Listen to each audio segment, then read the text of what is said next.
Here's your First Warn Weather forecast first. Sponsored by Anderson Collision Center. Visit driveanderson.com. Already quite a bit colder than where we were even when we woke up to this morning. Temperatures down in the 30s, and in Rockford already at 29 degrees. Area-wide elsewhere in the 30s, 32 in Freeport and in Janesville, 35 Sterling, and in Woodstock still 37 in DeKalb. We have a mainly clear sky at the moment, which has allowed for those temperatures to drop as quickly as they have.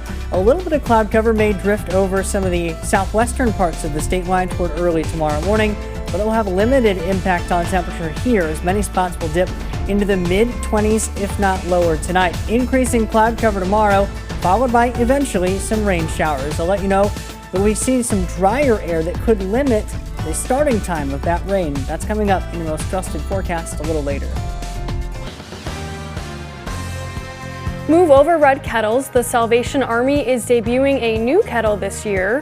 The organization teaming up with a local business. A look into the new item at this year's Stroll on State. Plus, Rockford residents gathered to protest against a cell phone company. The company working with Homeland Security, which is responsible for CBP and ICE. And arts and crafts were on display at the Cherryvale Mall. Vendors displayed their works for the holiday season. Live from Fox 39. This is Eyewitness News at 9. Good evening, I'm Kelsey Woodall. Thanks for joining us. Rockford's annual Stroll on State celebration is now less than 2 weeks away. Eyewitness News reporter Rico Holland gives us an exclusive look at a new item that will be featured in this year's parade. The Salvation Army Corps in Rockford was looking for a new way to boost donations. That's where Mike Thompson, president of 425 Manufacturing, gets involved. He says the nonprofit reached out to him to help recreate a Dallas Cowboys Thanksgiving tradition. Ezekiel Elliott has jumped into their big red kettle in Dallas over the years, and it's been a really huge fundraising tool, and it's a one-of-a-kind thing in Dallas. And they had a meeting locally and said, hey, what can we do to fabricate a red kettle for Rockford? The new kettle will debut at this year's Stroll on State. Thompson said, I've never seen anything like that. There's the original one is kind of like a fiberglass slide, kind of like a fiberglass shell. And we looked at it and trying to figure out how to make it. First we designed it, kind of reverse engineered it from what it was. Thompson reached out to Ingersoll Machine Tools to 3D print the red kettle using a carbon fiber and a heavy-duty plastic. He says it took over 12 hours straight to complete. It weighs over 225 pounds. It's about 4 foot tall, almost 6 foot wide. And they said that every layer, as long as they could get back to the original layer within like 2 minutes, they could print it all the way through. The new kettle will debut at this year's Stroll on State. Thompson says they hope to have it finished by the 19th. So what more do we still have to get done on this kettle here? We have a lot of work to go.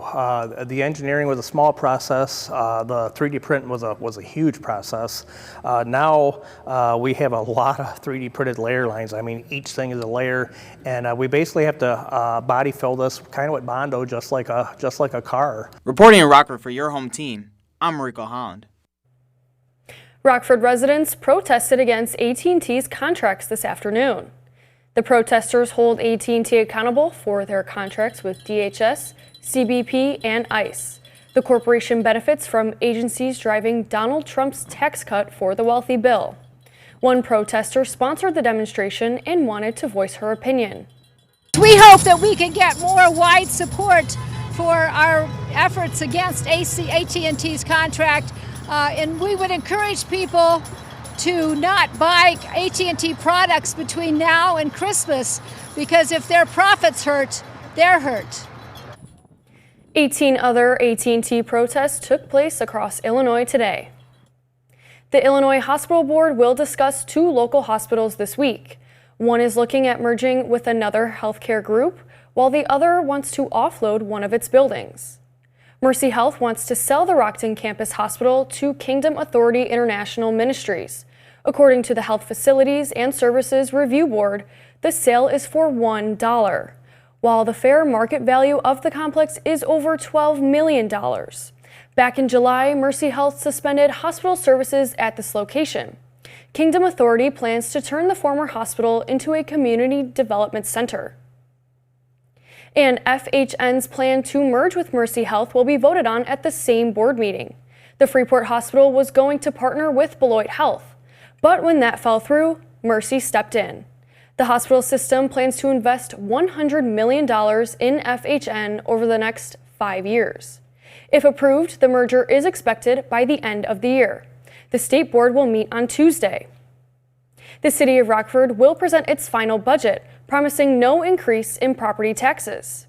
This year would be the 13th year in a row the city has not raised its proportion of property taxes. The $565 million budget maintains funding for several programs, including Rockford Promise, the Critical Home Repair Program, and free bus rides of veterans and students. The city plans on using some of the cannabis tax revenue to make up for any budget shortfalls. The city's financial director had told us they have about $2.6 million saved up. City Council will vote on the budget tomorrow night.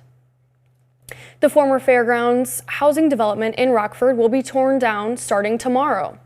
Demolition equipment was moved onto the site near Kilbourne and West State over the weekend.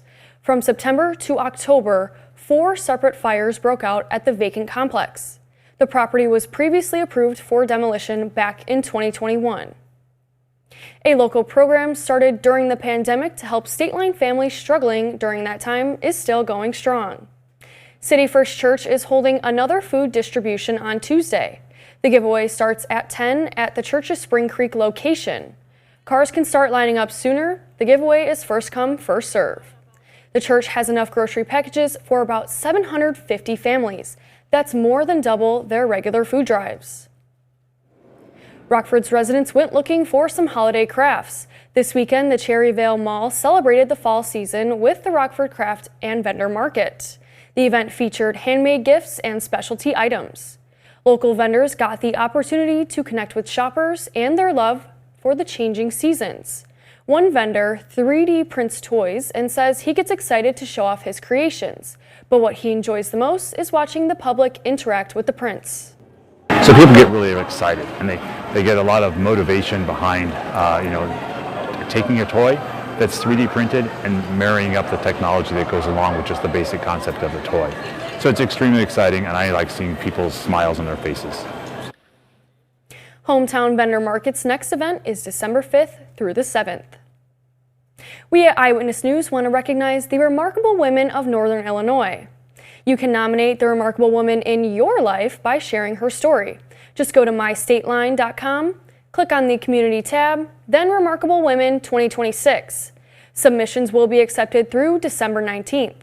From your nominations, we will select 5 local women for consideration as the State Line's Remarkable Woman, with the winner being celebrated in Nashville. Coming up, the holiday season has begun, which means a lot of money is spent on loved ones. But the cost of goods are rising, causing concern among Americans.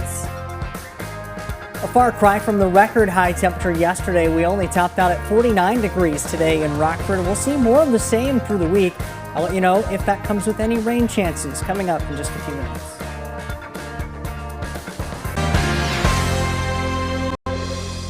From grocery bills to healthcare premiums, it seems like the cost of living in America keeps hiking up and there's no plan for relief in sight. Fox News correspondent Connor Hansen has more from New York. As the holiday season begins, the rising cost of goods is causing concerns for Americans who are already on a tight budget. The White House is trying to combat sticker price shock by removing tariffs on beef, coffee, fruits, and a number of other products, saying the tariffs being dropped are a result of trade deals, not the backlash. Those are a result of we've been working on trade deals with Central and South American countries, and now we are going to see it affect the prices. President Trump ran on the cost of living crisis, insisting inflation was a problem caused by the Biden administration, but it continues to remain elevated.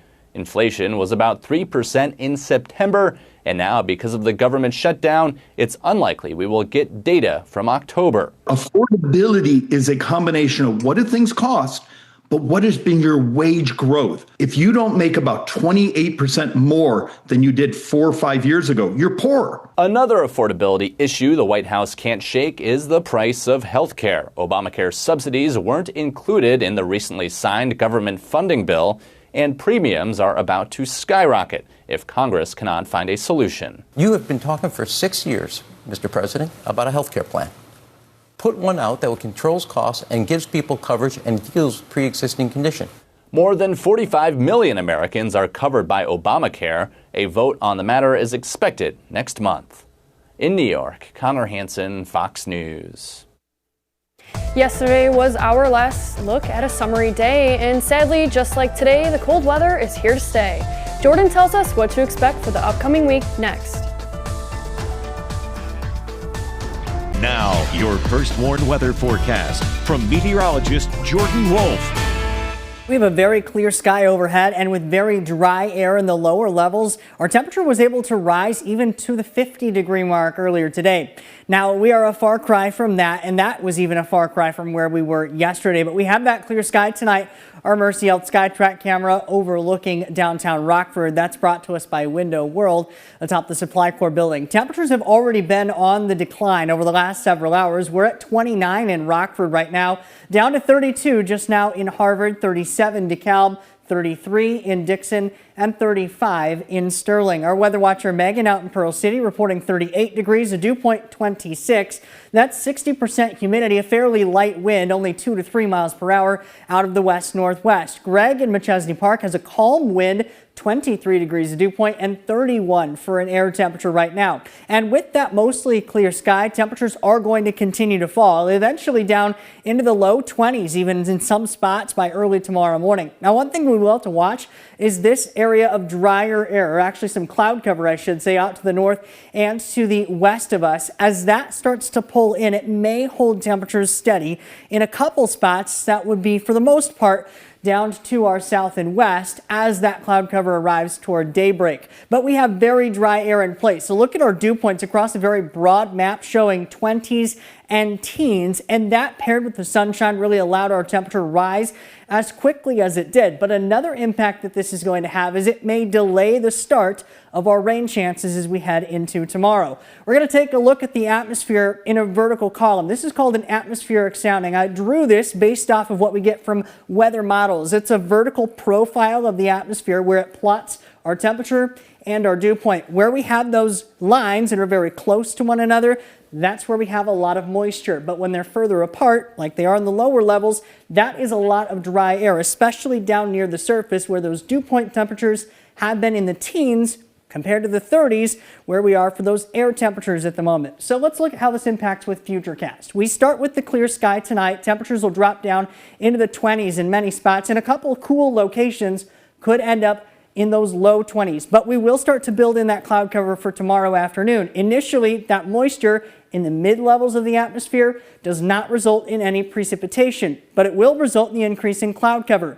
We'll start to see a few of those rain showers begin to pull their way in from the west as we head through the later part of the evening. But again, that moisture takes a while before it actually moistens up the air in the lower levels, so we may not actually see any of this rain reaching the surface until we head beyond 8 or 9 o'clock tomorrow night. But we will start to see those steadier rainfall rates build in and eventually work through some of that drier air.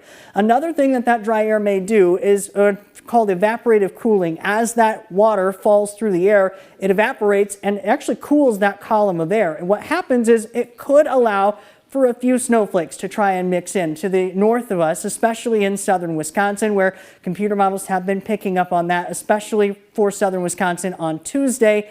But locally here, I do think we're going to stay in the form of all rain on that. We will start to see eventually things clearing out then heading into Tuesday afternoon. But as far as cloud cover goes, we're stuck with that, and therefore we won't see much of a rise in temperatures for Tuesday afternoon. 48 degrees for Monday, dry to start out the day, but then we see the increase in rain chances late. Still holding on to those at least for the early part of the day on Tuesday. Much broader rain chances along with a lot more moisture and warmer temperatures as we head toward the end of the week.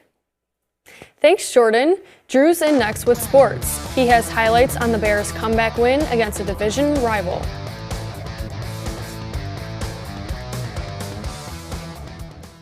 Now sports with Drew Collins.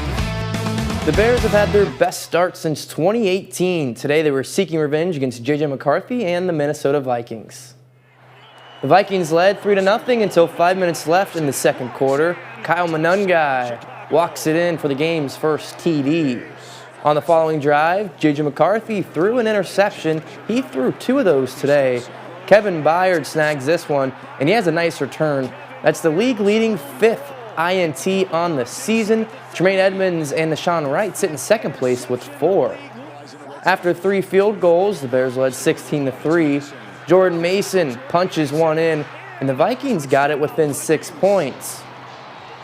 But with less than a minute remaining in the game, McCarthy has Jordan Addison to take the lead 17-16. So the Chicago Bears now have less than 50 seconds remaining and 3 timeouts. And it all starts with the kick return. Devin Duvernay, good blocking, he finds the edge, and this sets Chicago up right in field goal territory without even a single snap. So we jump right to the kick. Santos, 48 yards out, and he curls it through the uprights. The Bears walk it off 19-17, the 3rd straight comeback win for Chicago. It's amazing to see kind of week in, week out. You're in these games and you just kind of know guys are going to step in, and when it's your turn, you gotta do it for each other. It doesn't matter when, it doesn't matter how, it doesn't matter who. We got the guys, we got the coaches, we live in the known, and so when our moment comes, when their moment comes, whoever it is on the team, we'll make the play. After back-to-back losses, the Packers were looking for a bounce-back win against the banged-up Giants. No head coach, no QB1, no RB1, no receiver1. Yet the Giants strike first. It's Devin Singletary setting the tone with the Giants' touchdown.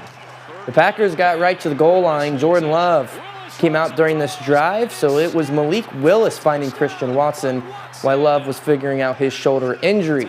Josh Jacobs was also hurt in this game, and he was taken out, so it's Emmanuel Wilson finishing this drive and a touchdown. Packers lead 13-7, but the Giants tie it up going into halftime 13-all. This was such an odd game.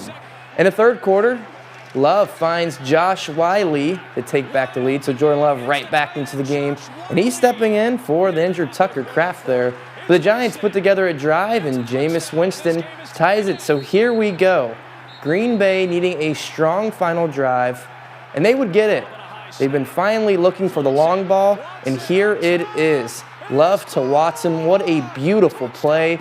The Packers hang on to win it 27-20. Went in, got evaluated, and figured it was good enough to come back, so came back in. But yeah, it was definitely not fun. It's just a small injury, so we'll reevaluate it when we get back, look at it, see what's going on. But yeah, it's not fun. That's sports. We'll be right back. Clear and dry on our First Warn Interactive Radar, brought to us by Rockford Glass and More. Temperatures likely dropping into the mid-20s, and in some spots could even dip to the low 20s overnight tonight. We'll only rebound to the 40s again tomorrow. An increasing cloud cover will be followed by our next chances for some rain showers. Dry air initially limiting how much of that rain could come down, but steady showers overnight Monday into Tuesday. That's our show. Thanks for joining us. We'll see you at 10.